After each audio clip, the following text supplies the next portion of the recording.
欢迎来到沪江网校韩语课堂。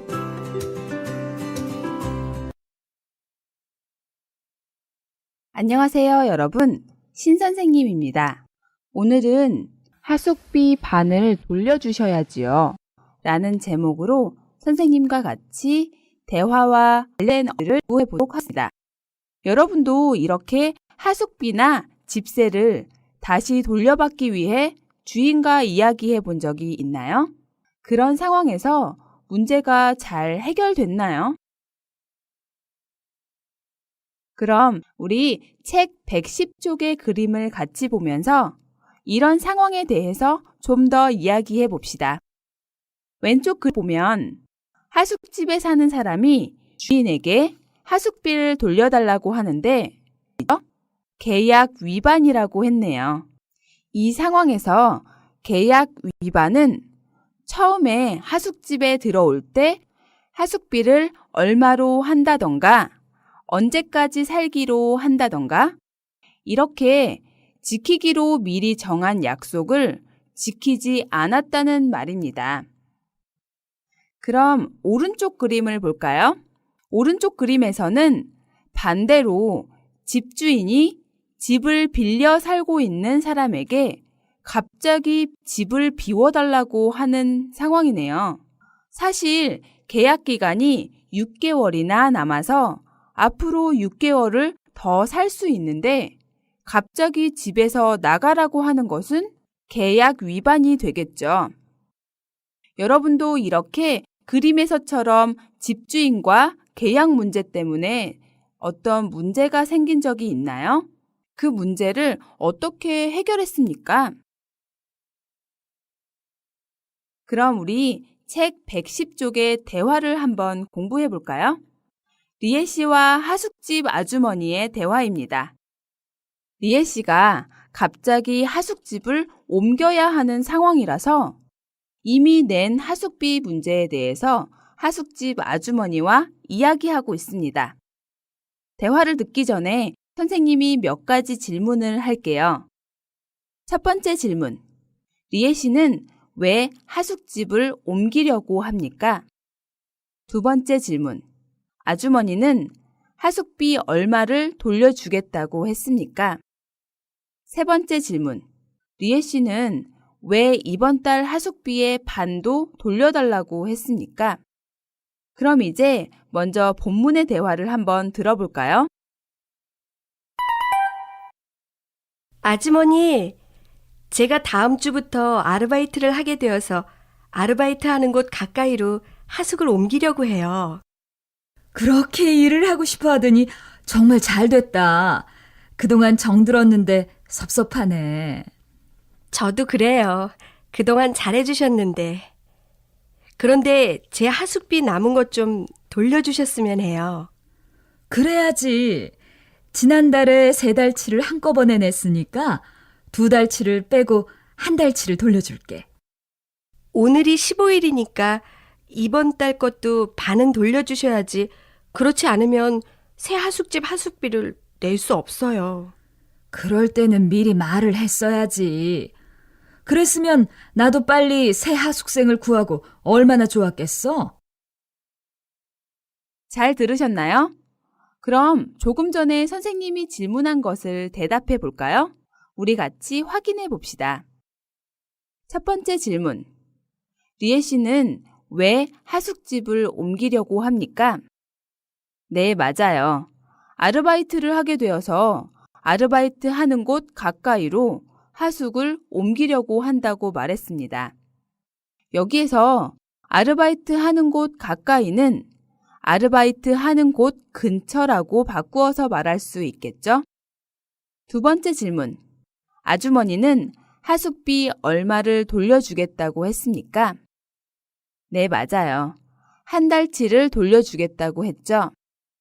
여기서 1달치는 한 달 동안 살기 위한 하숙비를 말합니다. 세 번째 질문. 리에 씨는 왜 이번 달 하숙비의 반도 돌려달라고 했습니까? 맞아요.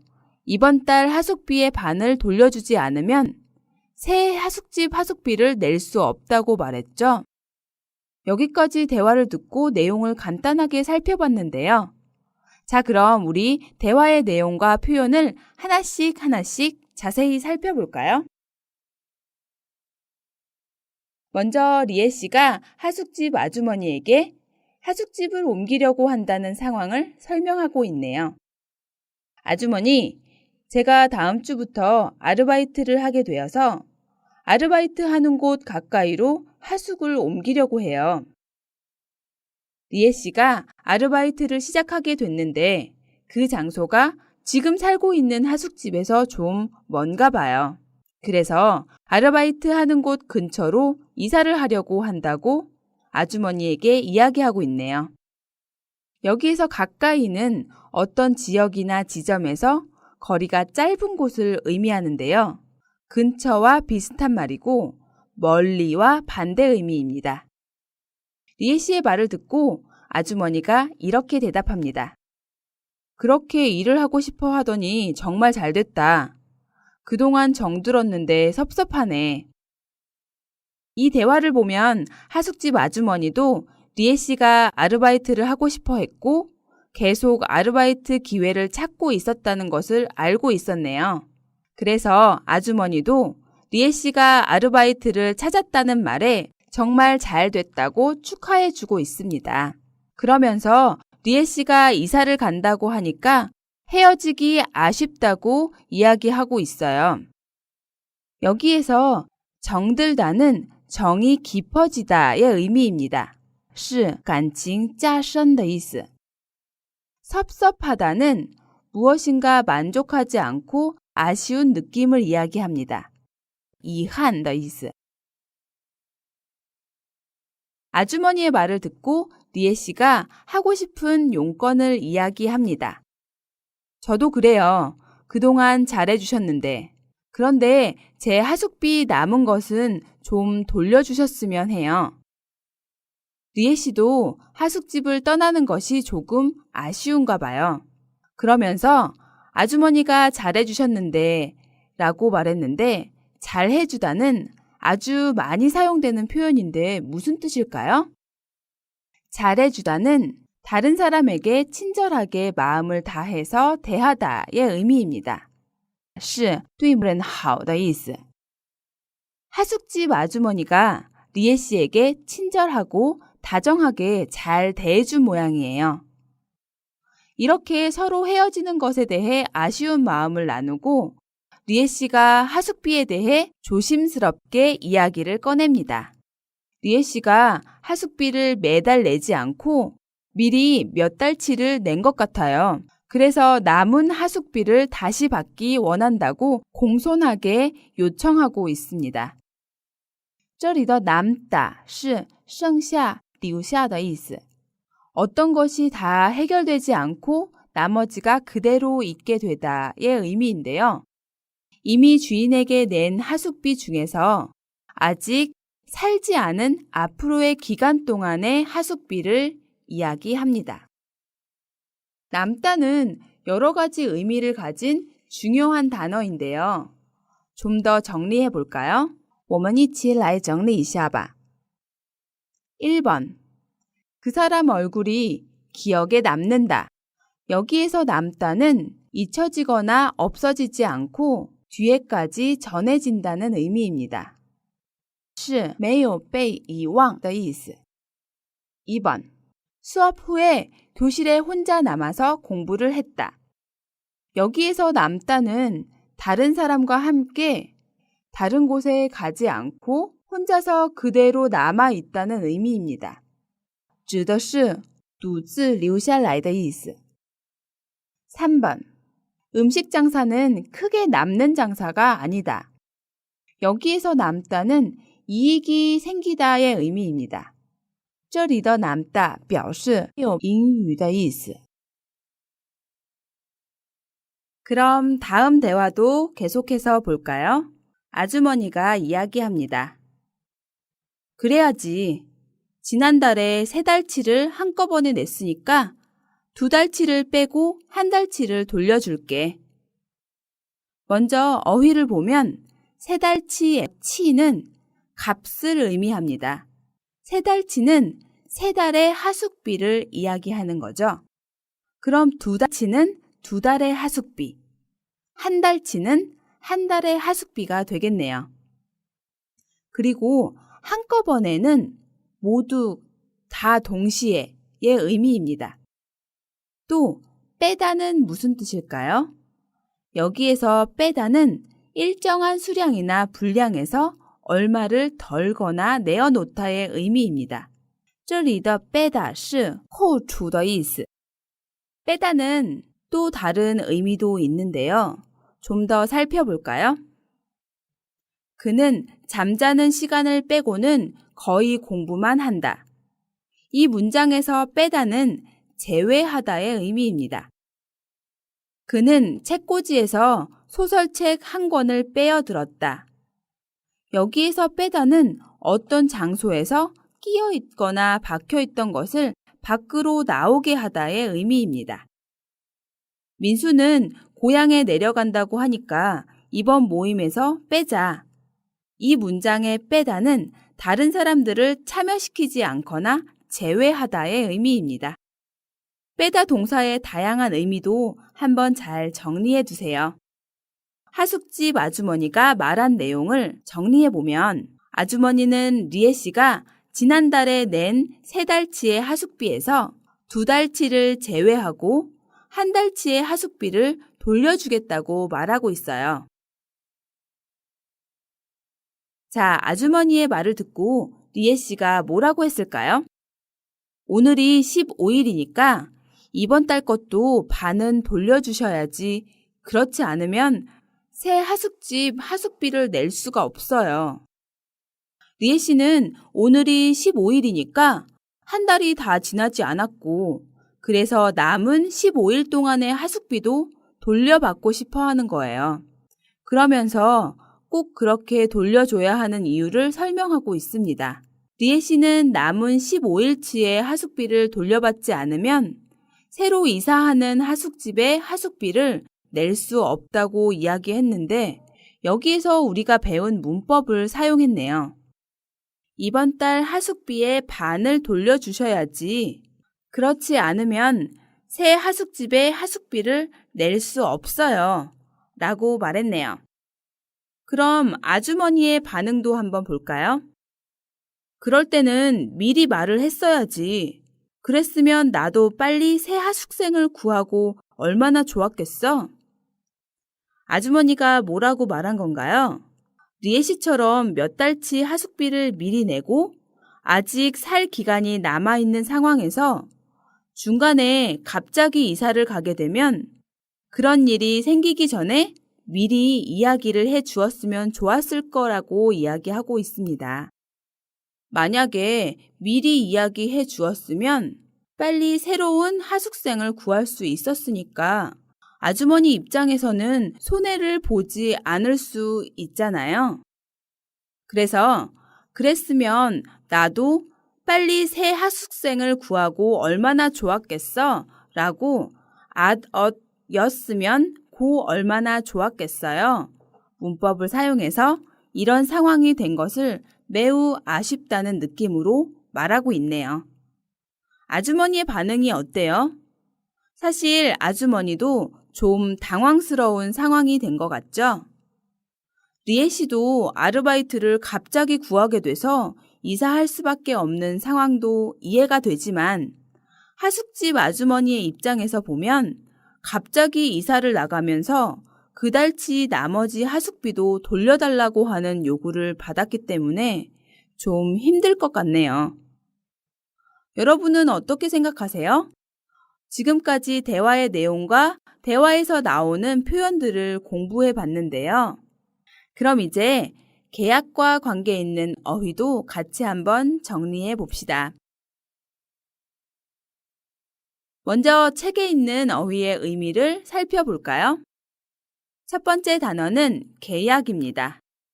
계약은 어떤 일에 대해 서로 지키기로 미리 정한 약속인데요. 是合同写约的意思. 예를 들면 우리 회사는 미국의 한 회사와 수출 계약을 했다. 다음 단어는 월세입니다. 월세는 집이나 방을 빌려서 쓰고 매달 내는 돈을 이야기하는데요. 就是月租的意思. 예를 들면 그들은 매달 밀린 적이 없이 월세를 냈다. 다음 단어는 전세입니다. 전세는 집주인에게 일정한 돈을 맡기고 그 집이나 방을 일정 기간 동안 빌려 쓰는 것을 말합니다. 예를 들면 전세로 살다가 집을 사서 이사하게 되었어요. 다음 단어는 계약금입니다. 계약금은 계약할 때 사거나 빌리는 사람이 집주인에게 미리 주는 돈을 이야기합니다. 就是定金的意思. 예를 들면 집주인에게 계약금을 준 뒤에 우리는 바로 이삿짐을 챙겼다. 이렇게 사용할 수 있겠네요. 다음 단어는 계약서입니다. 계약서는 계약을 할 때 쓰는 서류입니다. 就是合同书. 예를 들면 계약서를 꼼꼼히 검토하여 작성하였다 라고 사용할 수 있겠네요. 다음 단어는 보증금입니다. 보증금은 집을 빌릴 때 집주인에게 맡기는 일정한 금액의 돈을 말합니다. 就是押金的意思. 예를 들면 학교 앞에 자취방은 계약 보증금은 싸지만 그에 비해 월세가 너무 비싸다. 이렇게 사용할 수 있겠네요. 다음 단어는 세입자입니다. 세입자는 돈을 내고 남의 집이나 방을 빌려 쓰는 사람을 이야기합니다. 就是租房的人. 예를 들면 주인집은 세입자들에게 월세를 내지 못하면 집을 나가라고 했다. 이렇게 사용할 수 있겠네요. 다음 단어는 부동산 중개소입니다. 부동산 중개소는 집이나 땅을 사고 팔 때 중간에서 소개해주는 곳입니다. 예를 들면 집을 구하기 위해 부동산 중개소를 여러 곳 방문했다. 자, 지금까지 계약과 관련된 어휘들의 의미를 정리해 보았습니다. 그럼 책 111쪽의 1번 연습도 해볼까요? 다음 단어들의 설명을 읽고 맞는 어휘를 쓰시면 됩니다.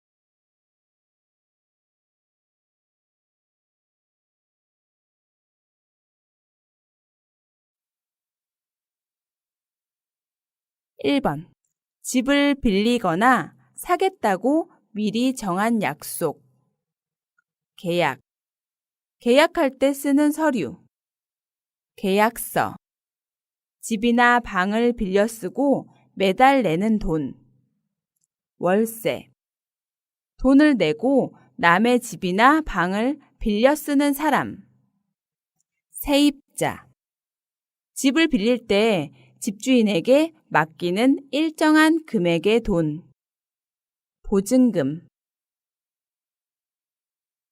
집이나 땅을 사고 팔 때 중간에서 소개해 주는 곳, 부동산 중개소, 계약할 때 사거나 빌리는 사람이 집주인에게 미리 주는 돈, 계약금, 집주인에게 일정한 돈을 맡기고 그 집이나 방을 일정 기간 동안 빌려 쓰는 것, 전세.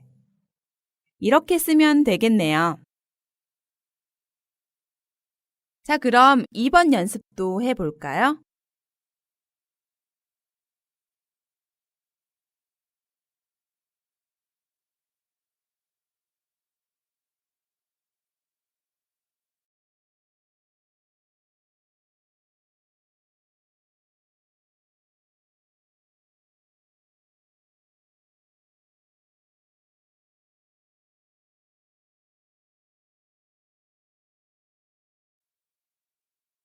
집을 구할 때의 주의사항에 대한 내용인데요.